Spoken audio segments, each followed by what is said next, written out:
আসসালামু আলাইকুম, আশা করি সবাই ভালো আছেন। আমরা অনেক সময় পার্টিশন করতে গিয়ে বিভিন্ন ধরনের দ্বিধায় ভুগি যে কোনটা কোনভাবে বা কিভাবে পার্টিশন করব। তো আজকে আমরা দেখব খুব সহজেই কিভাবে পার্টিশন করা যায়।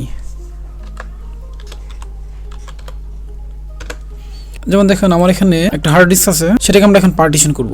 সেটা যদি আমরা ডিস্কের মাধ্যমে করতে চাই তাহলে দেখা যায় অনেক সময় এখান থেকে পার্টিশন হবে না। তো আমি সাজেস্ট করব পার্টিশন করার জন্য GParted সফটওয়্যারটি ইউজ করার জন্য। তো ফার্স্ট অফ অল আমাদেরকে GParted সফটওয়্যারটি ইনস্টল দিতে হবে। এজন্য আমাদের কমান্ড লাইনে গিয়ে লিখতে হবে sudo apt get install GParted। তারপর আমাদের পাসওয়ার্ড দিতে হবে। আমাদের GParted সফটওয়্যারটি ইনস্টল হয়ে গেছে। এখন আমরা GParted সফটওয়্যারটি রান করব। এই যে GParted। তো GParted সফটওয়্যারটি রান করতে হলে আমাদের অবশ্যই পাসওয়ার্ড দিতে হবে।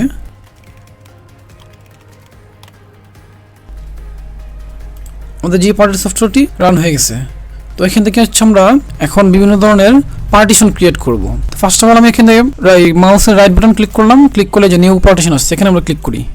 দেখেন এখানে কিন্তু আমাদের পার্টিশন ক্রিয়েট হচ্ছে না, বলা হচ্ছে যে এখান থেকে আমাদের হচ্ছে পার্টিশন টেবিল ক্রিয়েট করতে হবে। তো ফার্স্ট অফ অল আমরা পার্টিশন টেবিল ক্রিয়েট করার জন্য ডিভাইসে ক্লিক করব। ডিভাইস থেকে এখানে ক্রিয়েট পার্টিশন টেবিল এটাতে ক্লিক করব। দেখেন ক্লিক করার পর এখানে আমাদের অনেকগুলো অপশন চলে আসবে, বিভিন্ন ধরনের অপশন। তো এখানে আমরা হচ্ছে তিনটা অপশন নিয়ে কাজ করব। একটা হচ্ছে জিপিটি, ম্যাক, MS-DOS, আর বাকিগুলো হচ্ছে অনেক পুরনো অপারেটিং সিস্টেমে ইউজ করার জন্য। জিপিটি হচ্ছে আপনি যদি শুধু লিনাক্স ইউজ করতে চান তাহলে হচ্ছে জিপিটি ইউজ করবেন, আর যদি যে কোনো অপারেটিং সিস্টেমে ইউজ করতে চান তাহলে হচ্ছে আপনারা MS-DOS অথবা MBR ইউজ করবেন। এই MS-DOS-এরই অনেক সময় MBR বলা হয়। আর যদি আপনি ম্যাক ইউজ করেন তাহলে তো অবশ্যই ম্যাক দিবেন। আমি যেহেতু শুধুমাত্র লিনাক্স ইউজ করবো এর জন্য হচ্ছে আমি জিপিটি দিব। তাছাড়া জিপিটি আর MS-DOS-এর মধ্যে অনেক পার্থক্য আছে, কোনটা কি সুবিধা এটা নিয়ে আমি একটা টিউটোরিয়াল বানাইছি। যদি কোনো কনফিউশন থাকে ওইখান থেকে আরও দেখে নিতে পারেন। তো আমি এখানে বরাবর মতো জিপিটি সিলেক্ট করে নিলাম, অ্যাপ্লাই ক্রিয়েট করব। তো আমাদের হচ্ছে পার্টিশন টেবিল ক্রিয়েট হয়ে গেল।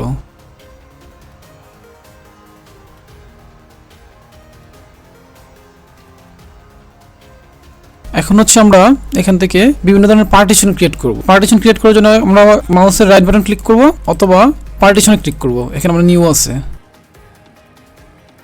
তো এখন হচ্ছে আমরা এখান থেকে বিভিন্ন ধরনের পার্টিশন ক্রিয়েট করব। তো আমাদের হচ্ছে এখানে সাইজটা বলে দিতে হবে আমাদের। আমি হচ্ছে এখন সাইজ দেব।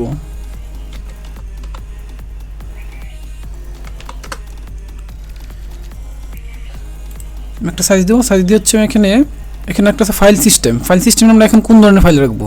ext4। দেখেন এখানে কিন্তু বিভিন্ন ধরনের ফাইল আছে, তাই আমরা কোনটা ইউজ করবো, তাই না? এটা নিয়ে আমরা অনেক সময় কনফিউশনে থাকি।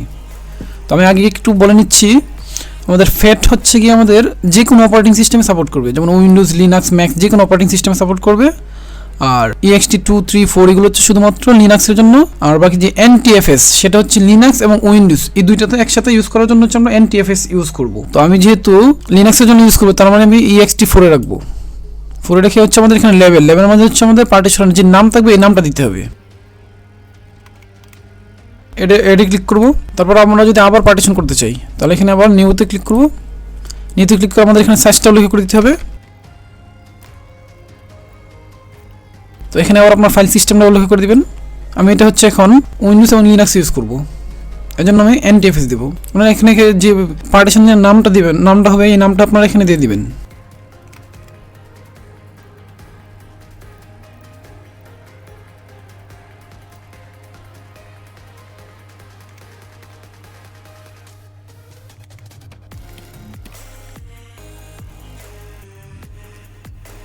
এখানে ফাইল সিস্টেমে গিয়ে আপনারা সিলেক্ট করে দেবেন কোনটা ইউজ করবেন। আমি দিলাম FAT32, নাম দিয়ে দিবেন।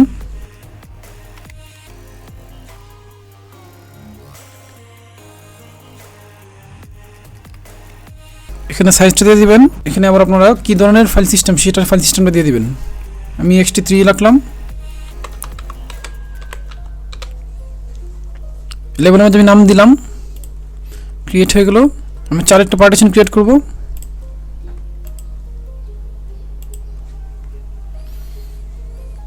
যতটুকু আছে ততটুকু আমি রেখে দিলাম। এই পার্টিশন নাম দিবেন, এডে ক্লিক করবেন। আমি বলে নিচ্ছি আগেই, আমরা যেটা আগে পার্টিশন টেবিল ক্রিয়েট করেছিলাম জিপিটি, সেটাতে আমরা এখানে প্রায় 128টার মতো পার্টিশন করতে পারবো। আর যদি আমরা এমবিআর দিতাম তাহলে আমরা মাত্র 4টা পার্টিশন করতে পারতাম। তো এভাবে আপনারা সবগুলো পার্টিশন শেষ হওয়ার পর এখানে রাইট বাটনে ক্লিক করবেন। যদি আপনারা রাইট মার্কে ক্লিক না করেন তাহলে কিন্তু আপনাদের পার্টিশন ক্রিয়েট হবে না।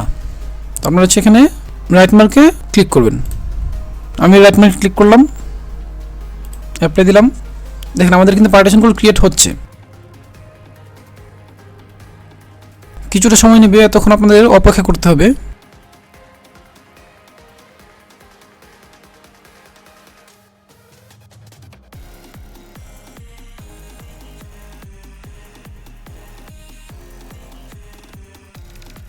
আমাদের হচ্ছে পার্টিশনগুলো ক্রিয়েট হয়ে গেছে।